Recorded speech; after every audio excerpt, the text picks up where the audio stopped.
Oh my goodness, they added Beatrix's outfit to the cash shop. I absolutely love this. Hello, Meoni here. Welcome back to another store video. Today, the 2nd of February 2026, which launches the Valentine's Day event in the actual game. On the store then, there is also a return of previous year's events in the form of the emote bouquet and the previous year's artwork from the previous year before that, available for purchase. Additionally, there is a new item which is Final Fantasy IX related, which is obviously Beatrix's outfit. We'll look at that in just a second. There is also a sale open until the 12th of February 2026, PST 10:59 p.m. and this sale features pretty much all of the previous year's Valentine's Day event items. As far as I can tell, this includes emotes, outfits, bardings, there's even obviously the heart mounts, all sorts of things. If you want to take part in this, it might be a good idea to go visit the store and see if there's anything that you want to obtain that obviously is cheap in this limited time. It's only Valentine's Day items though, nothing else is affected by the sale. The new items prices then, just to go very quickly, the new outfit is $12 which features a 5-piece fully dyeable outfit in the guise of Beatrix from Final Fantasy IX. We have the emote from the previous year's Valentine's Day event for $2 and $5 for that of the poster. And just very quickly, in my own country, that's £7.44 for the outfit, £1.20 for the bouquet emote, and £3 for the actual housing decorative placed item for the artwork. The outfit then, as we can see, is a 5-piece set consisting of an eye guard, a coat, the manise, which is the hands, some tights, and solerettes, which are the feet. So let's go into the game and look at this outfit in particular. Alrighty then, this is the outfit, a 5-piece set then. This marks the 21st, so there's been 21 paid outfits on the Final Fantasy XIV online store as of recording in Dawntrail. So comparatively, Stormblood had 22, Heavensward had 20 outfits, Shadowbringers 18, and Endwalker 16. So we're actually on track for possibly being, by the end of this expansion, being one of the highest yield of items from the cash shop. So think of that what you will. This outfit then is designed after Beatrix from Final Fantasy IX, so people who love Final Fantasy IX are probably all throwing their credit cards at the screen this morning. It does look good though. I'm a massive fan of Final Fantasy IX, and Beatrix is an amazing character that should have been a party member in my opinion. For the individual items then, the eyepiece obviously covers your character's right eye. It has this default very shiny silver outline that is reflecting all types of color. For the hands then, they are actually symmetrical, although the body piece actually makes one side look asymmetrical. They feature a pair of fingerless gloves on both sides and this armor, kind of like gauntlets, protecting your wrists and your knuckles. And then, of course, we also have these tights at the bottom, which have these sort of webbed Y fronts, and then tights, which are fully opaque. There's no transparency that goes down to the bottom, which goes down to just below ankle height, so just above where the tongue of a shoe would be, along with these brass hoops holding the whole thing together. So not my personal favorite sort of leg wear on its own, but that's what those look like. And this is what those boots look like then. So they do have quite a big metal heel on the back, which is pretty cool actually. I will probably end up using these boots quite a bit, mostly because they are armored boots and obviously having no connection to a job or role. They look pretty good actually. I like the metal heel. I don't think we have anything quite as cool as this, or at least as small as this in the game with this kind of motif, that plated effect with the metal going up the foot there. I quite like those actually. And then there is the chest piece on its own, which features a wonderful rose on the back there, as well as this belt with some metal inlay, gold inlay going around the leather, which is this brown leather. As far as I know, this is a non-dyeable belt, so bear that in mind.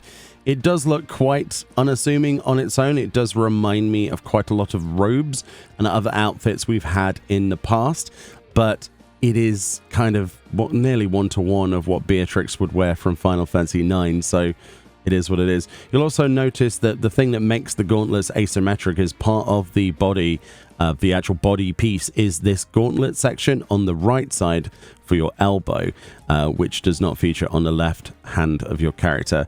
So bear that in mind if you're going to use this chest piece for anything else. This will be included in that. So let's pop a Fantasia and show this off on a few other race and gender combinations. So here is a female Viera looking pretty good. So obviously, because it is a face mask, effectively it will work flawlessly with our Viera and Hrothgar players. One thing worth pointing out here is that the actual eyes, the eyepiece does not go all the way around the character's head. So if you were wondering if we were going to get any weird clipping at the back of the hair, no, you've only got to deal with the front section, which is pretty good actually, because obviously, you know, a lot of headbands, they go all the way around. Thankfully, this one does not, because it's just an eyepiece. So that's good. And there's another example, this time of male Hrothgar. So yeah, no issues there with the eyepiece at all. And it looks pretty good, actually. It looks a lot better on bulkier characters, or at least that's my opinion, rather than it does my own character, mostly because of the size of those gauntlets, quite honestly. But yeah, your mileage may vary depending on the race and gender of your character and just the size of you. You'll notice on male characters, the chest piece is flush, obviously, to your chest. So there is a bit of a redesign there, rather than obviously having pockets for the breasts. But yeah, apart from that, there aren't any major differences. And obviously, tails will clip outside of that belt on the back. Yeah, if your character has a tail, that will unfortunately be the case. Here's a fun one for you. So I loaded my preset of Honeybee Lovely and put the Battlefield Roses set on there on this Fantasia character, and that's quite entertaining actually. Weirdly suits, apart from the hair, obviously, with the clipping. So some fringes are going to go through this mask, unfortunately. But yeah, let's put it all back together and look at some dies. All right, it's time for the wild ride that is die ability. What do we get? Do we get some positivity out of this? Yes and no. Mostly the big negativity comes from that belt. Completely undieable, completely unfazed by any of the palettes. Very disappointed. Unless you like the brown belt with the gold buckles and little details on the back there, you're going to have a bad time, basically, for that robe, that chest piece, which does make it mean that less people are probably going to use the chest piece, which is a bit of a shame, unless they're going to go for a actual Beatrix one-to-one recreation or something like that. Looks better in a variety of different colors that are darker to match with the belt, obviously, and different elements die differently.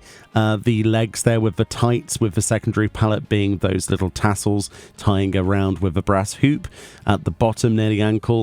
Yeah, it's all right, pretty cool. Yeah, the tights themselves could be used for like superhero glamour, I guess, because they've got that kind of pants section over the top of tights, which is a thing. But yeah, for me, it's probably going to be the boots that I take from this, probably the eyepiece, and probably the gloves, right? The chest piece doesn't inspire me that much outside of it being cool because it is Beatrix. I do like the rose, though, the fact that you can change the color of that on a secondary palette, which also applies to the collar as well. But I'll let you decide for yourself what you think of this. Let me know. But the belt is the most disappointing thing. I think we can agree on that. It would have been nice if that was included. Maybe both the primary and secondary palette. And of course, one of my favorite features about store purchased items and event items is that we can actually store them in our armoire. Because I don't know if you're like me, but my glamour dresser is absolutely rammed beyond belief, and there is no way I could fit anything else in there. And of course, that means that under the secondary section of fashions in our armoire, we'll find the Final Fantasy IX section. You might also have something else placed in here if you got the Humble Attire more recently for Garnet as well. But obviously the Battlefield Roses stuff is a 5-piece set rather than a singular piece equipping to gear of legs and chest. So yeah, the usability of this particular outfit.